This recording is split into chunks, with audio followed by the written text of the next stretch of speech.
Today we're talking about why people mask. We touched on it yesterday, but if I could just ask Kieran what you think the main points are about why people actually mask. I think at the heart of it, it's two important words, which are stigma and invalidation.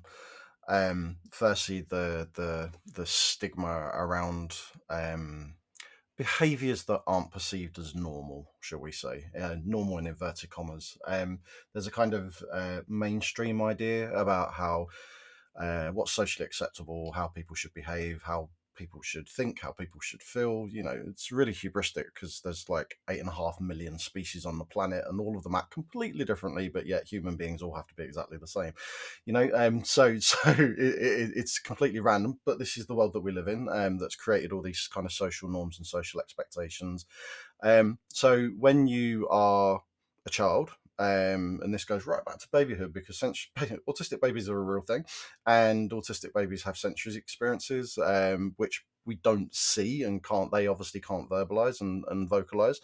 Um, so autistic babies experience invalidation pretty much from the beginning around their sensory experiences because nobody's aware that that's what's happening with them. So their needs are ignored to that extent, and because they can't communicate those needs, then as they grow older, those needs then get suppressed or so on and so forth. And then as we learn to communicate, because autistic people tend to communicate in very specific ways which are different to non-autistic people, those communication needs get invalidated over time because you can't talk like that and you can't be direct and you can't be honest because you have to wrap everything up in socially acceptable behaviors and so on and so forth.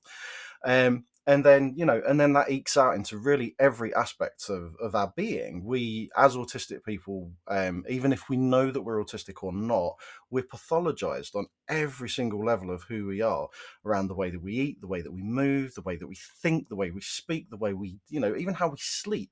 So everything about our being is critiqued and corrected by the outside world, or at the very least, because that's our experiences, we perceive critiqueness and correction from the outside world as well. So there's kind of two things running concurrently. So as you grow older, you are invalidated on every level of who you are consistently unless you change your behaviors to meet the expectations of others.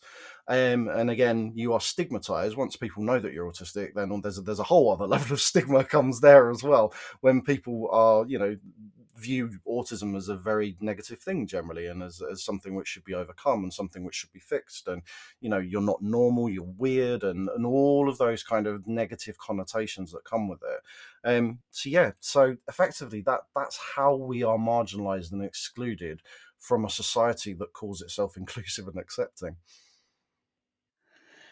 Right, and Jodie, is that your experience when you're supporting children or with your own children?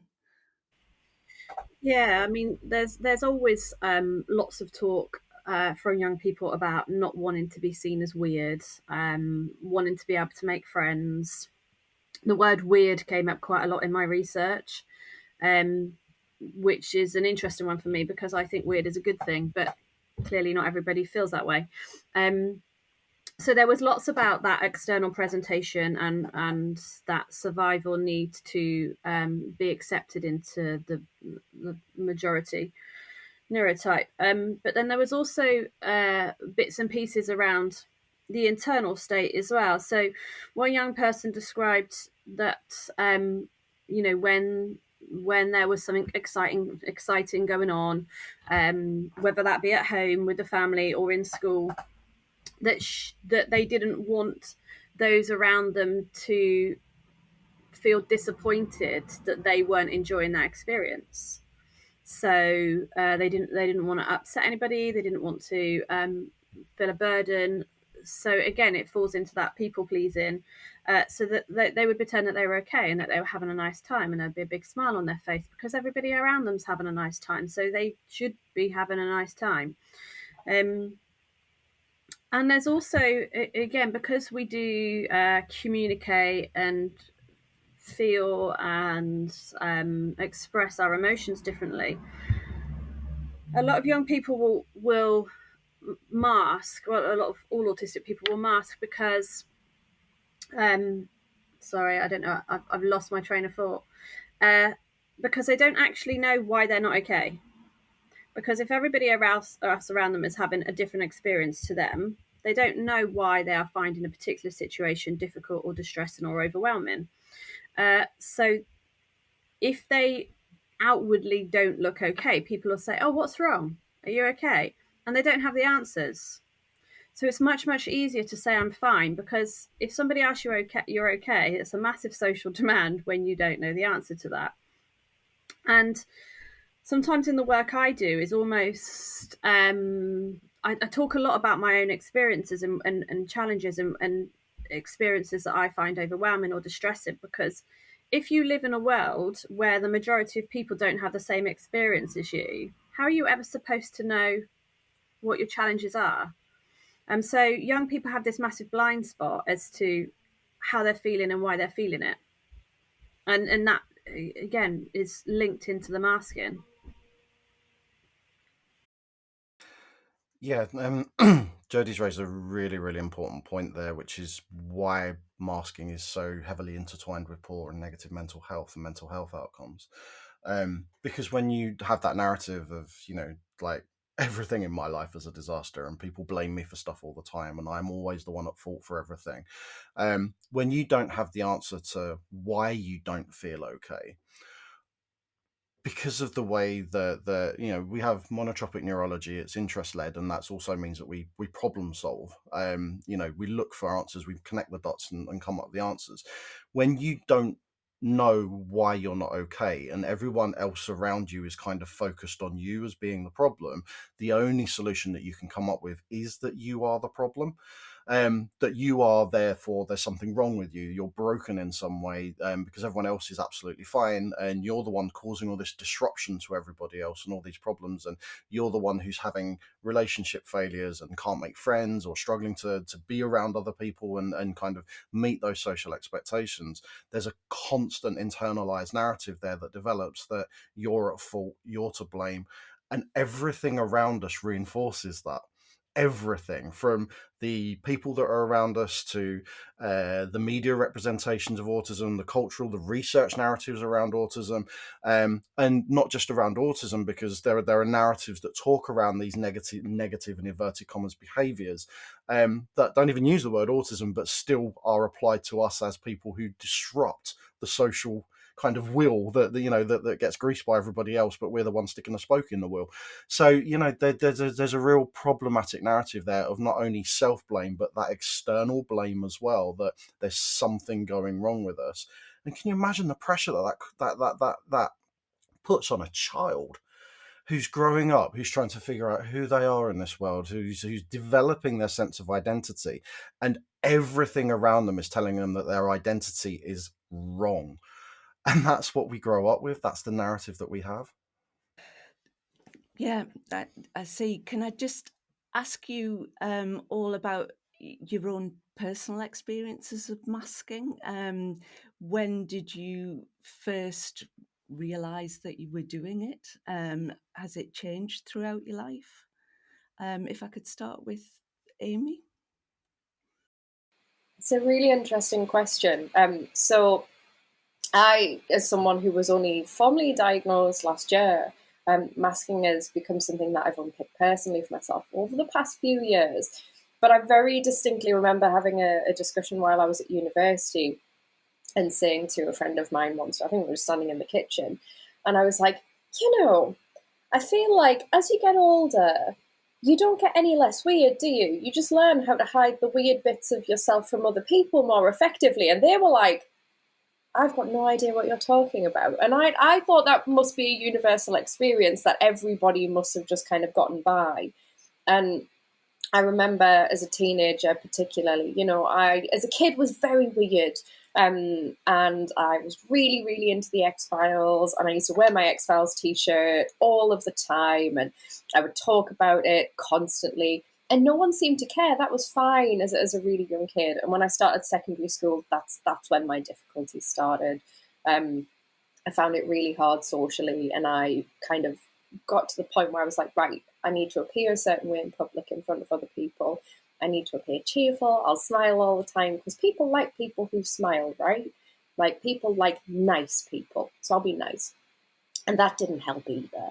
It just made people feel really annoyed because I think they thought I was quite disingenuous. And so from being a teenager, there was this sense that there were bits of myself that I needed to hide. And I remember sitting making a list once of things that I thought might be the thing that annoyed other people about me. So if I could just work out what it was, then I could fix it. I could try and, make sure that people didn't see that anymore. And I thought everybody did that. That must be just universal.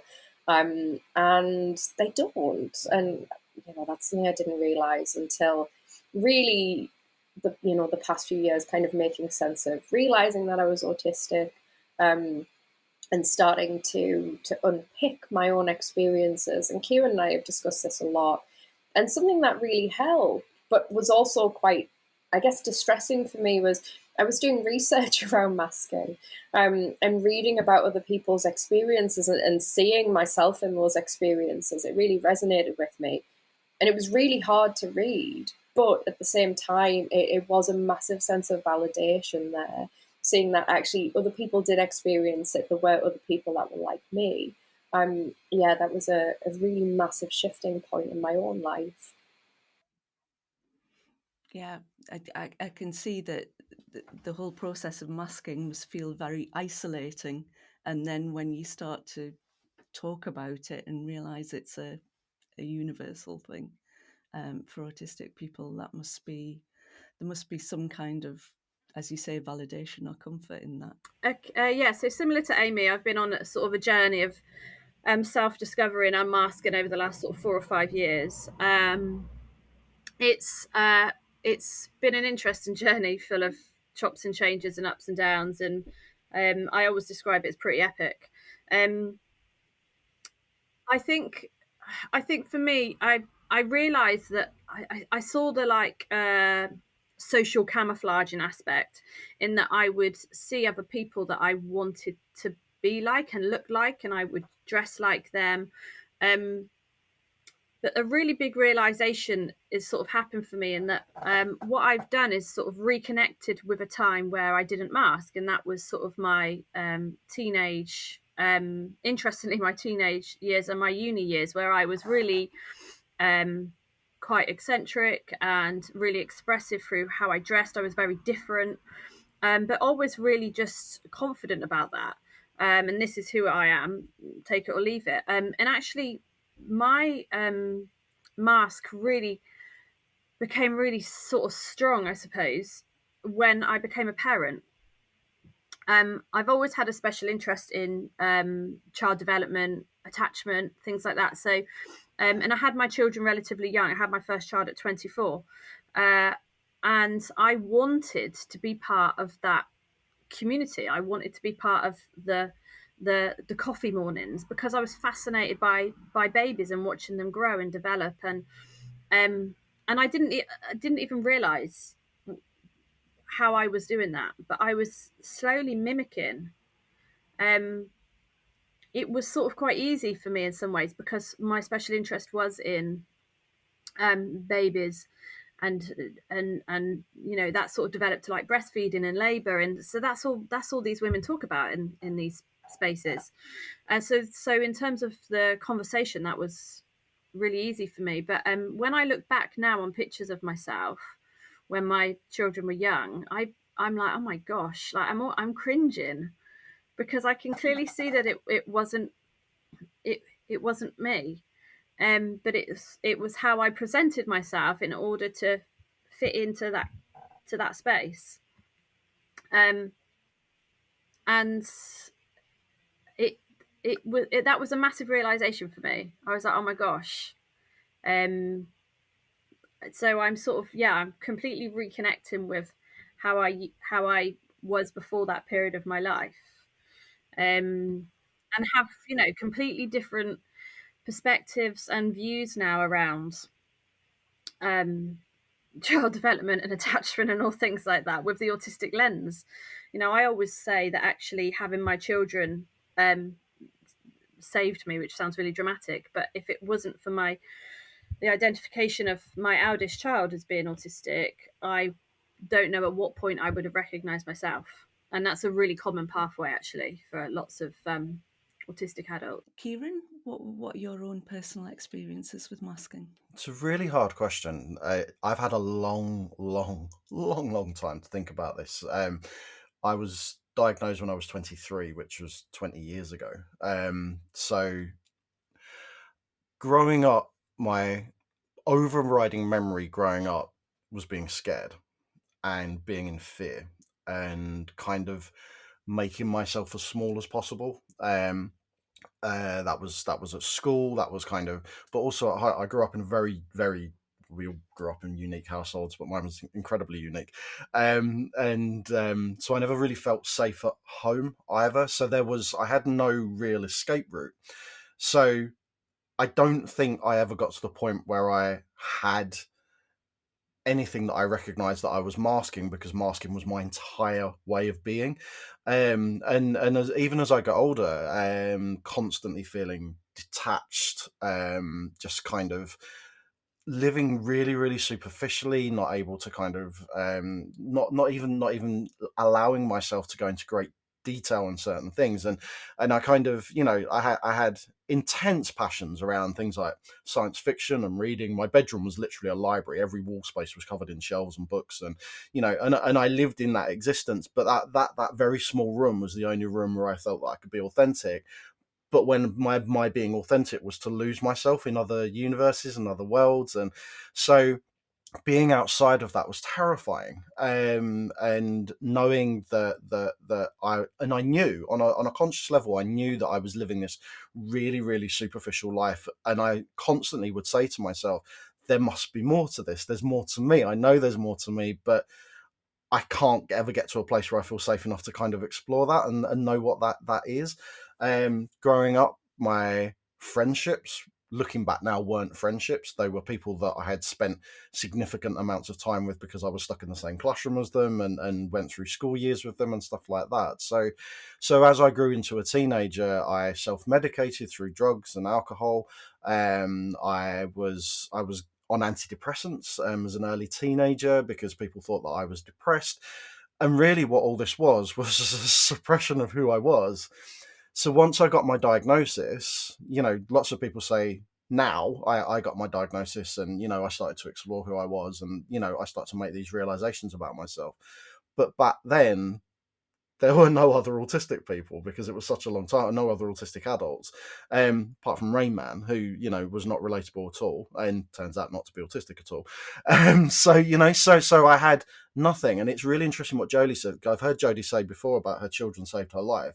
My first child saved mine, but as a baby, not as someone who was identified a bit later, because when he came out, my wife got taken to theatre, and I was left with him in the middle of the night for 3 hours in a dark room, not knowing what to do with this baby. Nobody came and checked on us, but he didn't cry, he didn't fuss. He just sat and stared at me, and we had this I had this whole conversation with him in my head, and I knew that how can I be a good father to this child when I'm living this such superficial existence, which then sent me on this trajectory of kind of finding other autistic people, which I'd never actively gone out and sought before, and making then all these self-discoveries about myself through other people's experiences because they were so relatable.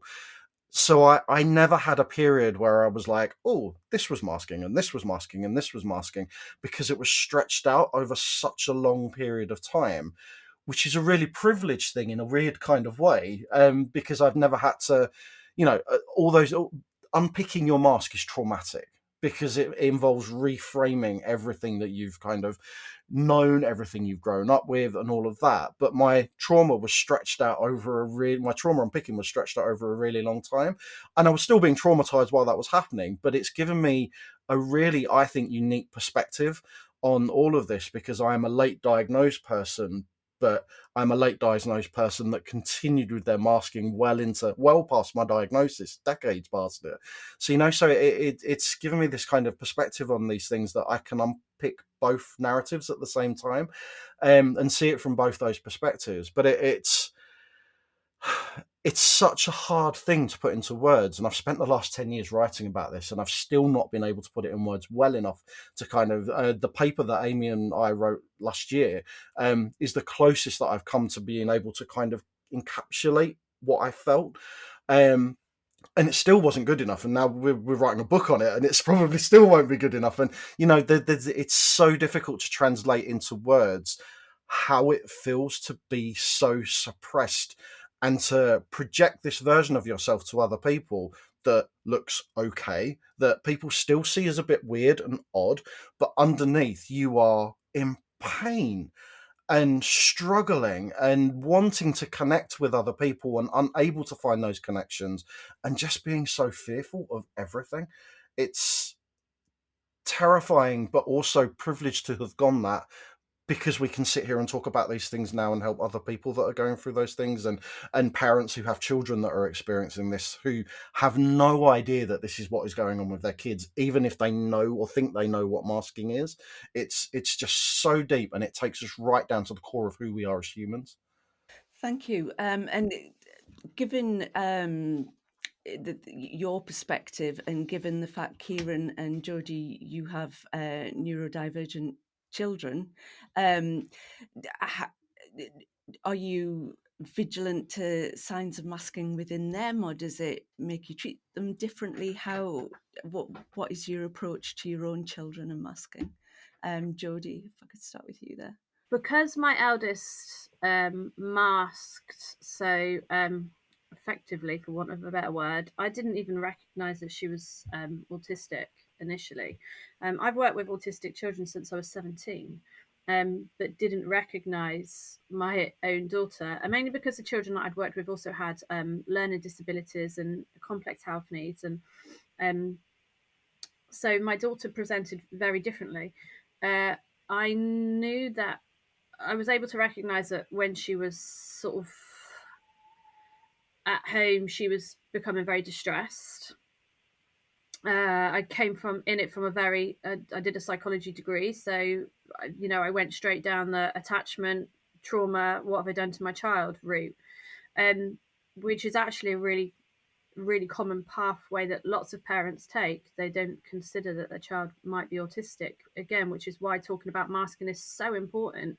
I've had so many parents come to me that when I've talked about masking and autistic masking, it is suddenly like the pennies dropped. Oh, actually, I'd never considered that my child could possibly be autistic. So it opens a whole door. I can't remember where we were going with this. So I recognised that that she wasn't okay once home, and that there was something going on there from a really really early age. But it just took me a really long time to put the pieces together. I recognise now when all of my children are masking, my children's masks all look very very different. What one of them is very much that exaggerated version of self. Sometimes one of them will present as being mute. So they're all completely different. But I know when my children are masking, and we avoid those situations as much as possible. We live a lifestyle that means that they are, as much as possible, only with safe people in safe places.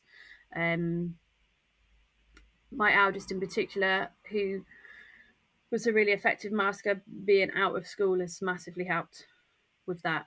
And I would say that actually, through support from myself, being out of school, accessing neurodivergent led provision and mentoring, they are very unmasked. Like, so much so that, like, when she does little things in certain situations, like, it just like fills me up. Like, it feels just so good, because I'm like, that was very authentic. That was her autistic authentic self, and other people might be judging that now, and my child probably knows other people are judging that, but they've got to the point where, like, because this is all normal for us. How we live is normal for us. So we've normalised so much stuff. But yeah, there are occasions where, you know, these things still happen. But we are really, really privileged in that we do live quite a authentically autistic life most of the time. But that is a really privileged place to be. Yeah.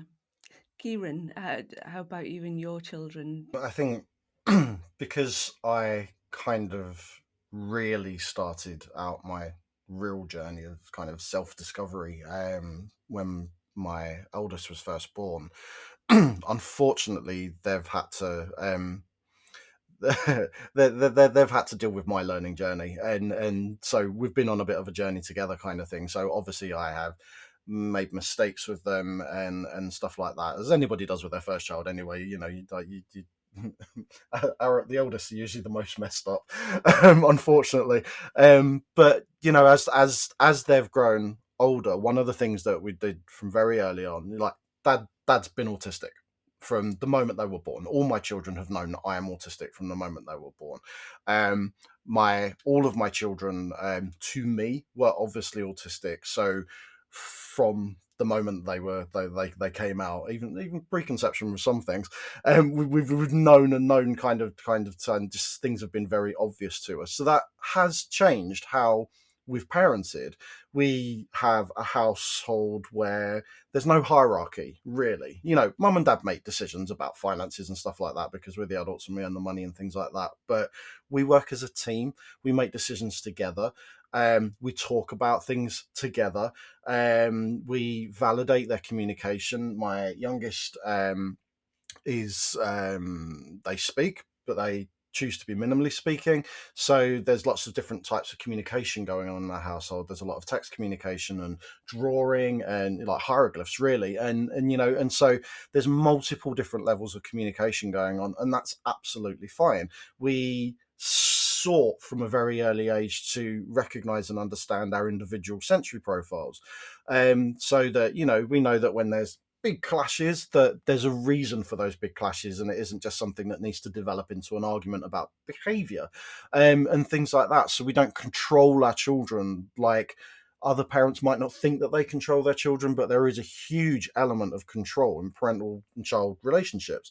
So we don't control like that. We give our children lots of freedom. And the idea for me is I have 4 pillars around autistic people and how they should be supported, which are: if you validate autonomy, agency, acceptance, you get authenticity.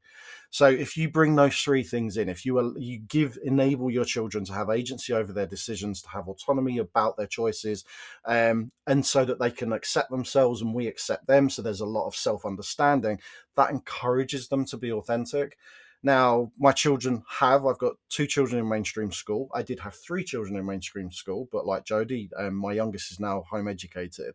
And the reason for that is because the oldest 2 don't mask as much as they probably would have if we didn't know what was going on, because they are, you know, validated at home, so they can go into a school environment. We have good relationships with their teachers and talk to their teachers all the time, and are very firm and strong about the fact that we validate our autistic identities.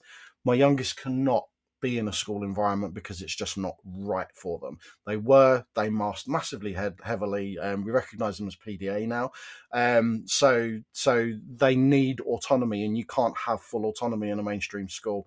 So they're educated at home where their needs can be met. So it has massively changed how we parent. Had I not randomly picked up a book by the psychologist from the 1960s, Dr. Spock, and looked at a list of the diagnostic criteria that was in the back of that book when I was 22, I probably would not be sitting here right now having this conversation with you, because I would be still, if I was even still alive, I would be still heavily masking. I might not even have the relationship that I have. I might not even have children, you know. So randomly picking up a book and reading that one thing has completely changed the direction of my life, and then changed how I parent. I know I would be very different if I didn't understand any of this. And then I know that the pressures and the trauma that I would have been unwittingly putting on my kids, did I not have this knowledge that I have now. Thank you. And what's come across strongly there with Kieran and Jodie is you talked about privilege and sort of joy of discovering or rediscovering your authentic selves. Can I just finish by asking Amy, since you've started to look at yourself, is that something you've found as well? Is there a joy in doing this or a freedom? There's definitely a freedom. I don't know whether I would say I've had the same experience, because I think there's still a lot of stuff that I'm unpicking, and I think I probably will be for quite a long time. I do think I'm very lucky in that I've realised, and they've realised as well, that the majority of people that I know and I'm good friends with are neurodivergent. I have a neurodivergent partner. And so around the people I'm very close to, I've been able to be myself and they've been able to be themselves. And so I think there is a joy in being more authentic, but I think learning what your authentic self looks like takes a lot of time, and a lot of introspection, which is really tiring, and also kind of boring sometimes. Just thinking about yourself a lot, it's not the most fun. So yeah, I think I've had a bit of a different experience. I'm still on the way. I think it's going to take some time.